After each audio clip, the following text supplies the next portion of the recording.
Salam sejahtera pemirsa HCBN dimanapun Anda berada. Senang rasanya bisa berjumpa kembali dengan Anda dalam pembahasan buku Yesus Nama di Atas Segala Nama. Buku ini dituliskan oleh Nyonya Ellen G. White, yang dalam tulisan lain, Yesus adalah Alfa dan Omega, pencipta langit dan bumi, pemberi setiap pemberian yang baik dan sempurna, dan pemikul beban besar kita.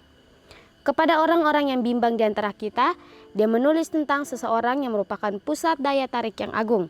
Kepada mereka yang hancur oleh dosa, dia menawarkan juru selamat yang sempurna, perantara yang agung, perantara yang maha kuasa, dan kapten keselamatan kita. Ya, baik, kembali lagi Tuhan memberikan satu janji, memberikan satu pengharapan lagi kepada kita masing-masing. Ketika kita dalam masalah kehidupan kita, baik dalam setiap pencobaan-pencobaan yang kita hadapi, baiklah kita mau selalu datang meminta setiap pertolongan daripada Kristus, maka disitulah Kristus akan selalu menolong kita dalam setiap apapun yang kita hadapi. Kita akan masuk dalam pembacaan kita pada hari ini dengan judul Pelepas bagi umatnya. Ayat inti kita terdapat dalam Yohanes 2 ayatnya yang ke-11. Hal itu dibuat Yesus di Kana yang di Galilea sebagai yang pertama dari tanda-tandanya, dan dengan itu ia telah menyatakan kemuliaannya dan murid-muridnya percaya kepadanya. Air anggur yang disediakan Kristus untuk pesta itu dan yang diberikannya kepada murid-murid sebagai lambang darahnya sendiri adalah sari buah anggur asli.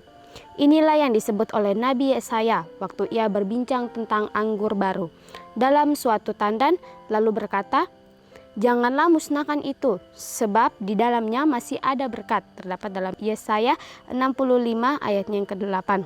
Kristuslah yang dalam perjanjian lama memberikan amaran kepada bangsa Israel. Anggur adalah pencemooh, minuman keras adalah peribut, tidak bijak orang yang terhuyung-huyung karenanya. Terdapat dalam Amsal 20 ayatnya yang ke-1.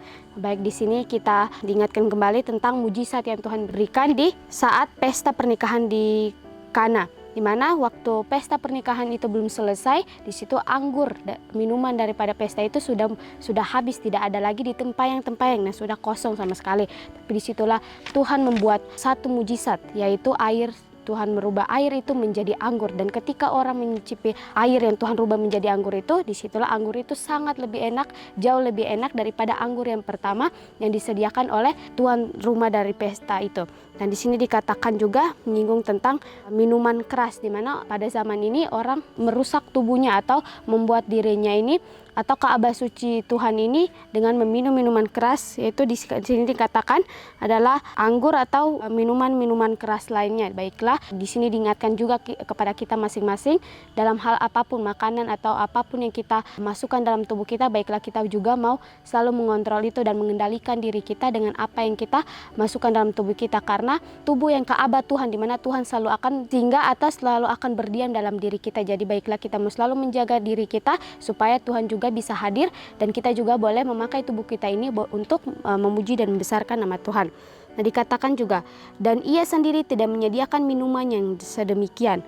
Setan menggoda manusia ke dalam pemanjaan diri yang akan mengaburkan pertimbangan serta menumpulkan pengertian rohani. Tetapi Kristus mengajar kita supaya menundukkan sifat-sifat hawa nafsu. Seluruh hidupnya menjadi suatu teladan dalam hal penyangkalan diri. Supaya dapat menghancurkan kuasa selera, ia menderita untuk kita ujian yang paling keras yang dapat ditanggung oleh manusia.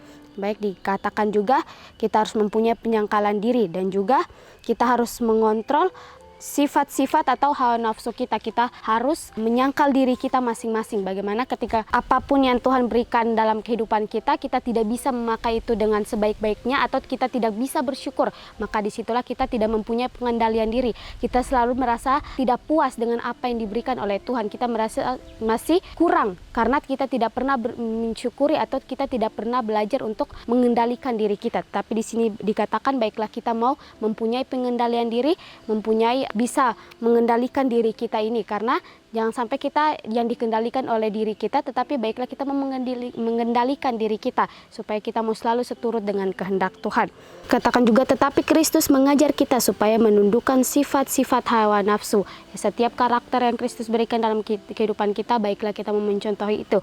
Walaupun sangat sulit sebagai manusia untuk mengikuti apa yang Tuhan berikan dalam amaran-amaran yang Kristus berikan, tetapi dengan pertolongan Tuhan, baiklah kita mau selalu meminta bantuan daripada Tuhan, maka kita akan menjalankan setiap amaran-amaran yang Tuhan berikan. Dan dikatakan juga seluruh hidupnya menjadi suatu teladan dalam hal penyangkalan diri, supaya dapat menghancurkan kuasa selera yang menderita untuk kita, ujian yang paling keras yang dapat ditanggung oleh manusia. Kristuslah yang memberikan petunjuk supaya Yohanes Pembaptis jangan meminum baik anggur maupun minuman keras.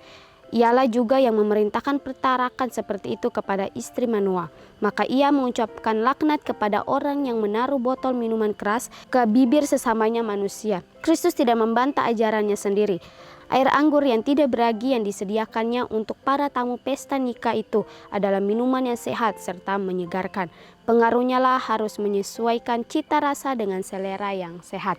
Kembali lagi kepada kita, mengingatkan kita untuk makanan yang kita makan atau setiap apapun yang kita masukkan dalam tubuh kita. Dikatakan bahwa kita harus menjauhkan minuman-minuman keras daripada diri kita, entah itu bersoda atau minuman-minuman keras yang membuat kita ini menjauh daripada Tuhan, karena di sini dikatakan itu tidak baik untuk kesehatan kita, akan merusak bagian-bagian tertentu dalam diri kita. Dan dikatakan Kristus tidak membantah ajarannya sendiri. Air anggur yang tidak beragi yang disediakannya untuk para tamu pesta nikah itu adalah minuman yang sehat serta menyegarkan. Pengaruhnya lah harus menyesuaikan cita rasa yang sehat dengan selera yang sehat.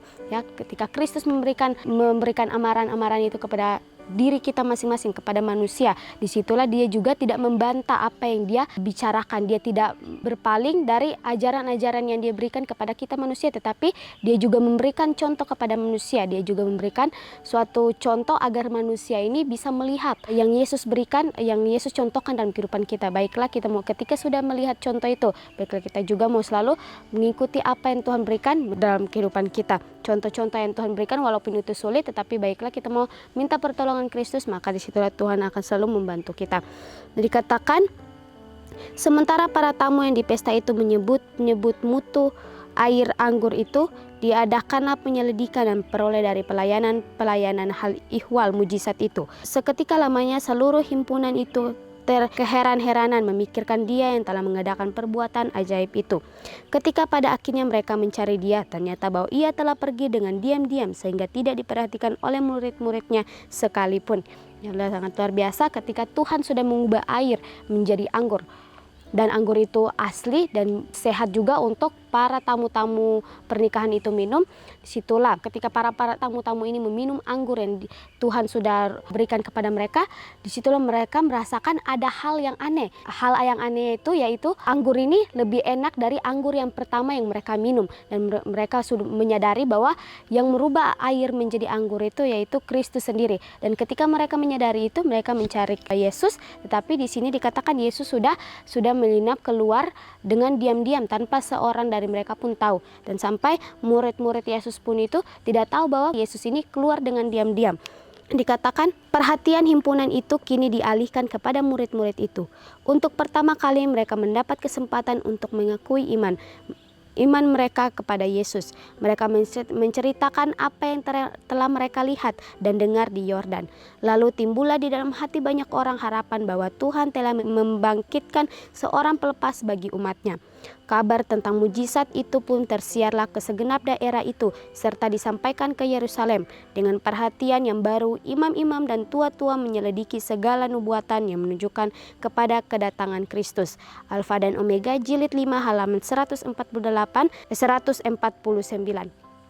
Baik, di sini kita diingatkan kembali. Kita tidak menjadi bangsa Israel zaman dulu, tetapi baiklah kita mau selalu menjadi bangsa Israel yang bagaimana kita, walaupun kita tidak melihat mujizat Tuhan secara langsung, tetapi kita merasakan mujizat itu setiap hari dalam kehidupan kita. Baiklah kita mau selalu percaya dengan setiap mujizat-mujizat yang Tuhan berikan. Janganlah kita ragu dalam diri kita, janganlah kita ragu bahwa Tuhan ini tidak ada bersama-sama dengan kita, tetapi baiklah kita mau selalu percaya bahwa Tuhan selalu bersama-sama dengan kita. Dan baiklah kita juga mau selalu mendengarkan apa yang Tuhan amarkan ke dalam kehidupan kita, karena itu juga baik untuk pertumbuhan iman kita dan juga selalu mengajarkan kita untuk menjadi diri pribadi yang lebih baik. Dan dikatakan biarlah kita mau selalu mengendalikan diri kita dengan apapun yang kita lihat, dengan apapun yang kita lakukan, biarlah kita mau selalu meminta tuntunan kuasa Roh Kudus agar apapun yang kita lakukan boleh seturut dengan kehendak Tuhan. Dan jangan lupa juga kita baiklah harus selalu bersyukur dengan apa yang Tuhan berikan dalam kehidupan kita, selalu berterima kasih dengan titipan-titipan yang Tuhan berikan kepada diri kita masing-masing. Renungkan lebih dalam, mujizat apakah yang saya perlu untuk Yesus lakukan dalam keluarga saya hari ini? Baik, biarlah kita mau selalu meminta perubahan daripada diri kita masing-masing. Dikatakan di sini, mujizat apakah yang saya perlu untuk Yesus lakukan dalam keluarga saya hari ini. Biarlah kita mau meminta Tuhan untuk membantu kita merubah diri kita masing-masing menjadi orang, menjadi pribadi yang lebih baik lagi ke depannya. Dan kita akan berjumpa kembali di pembahasan yang berikutnya, dan Tuhan memberkati.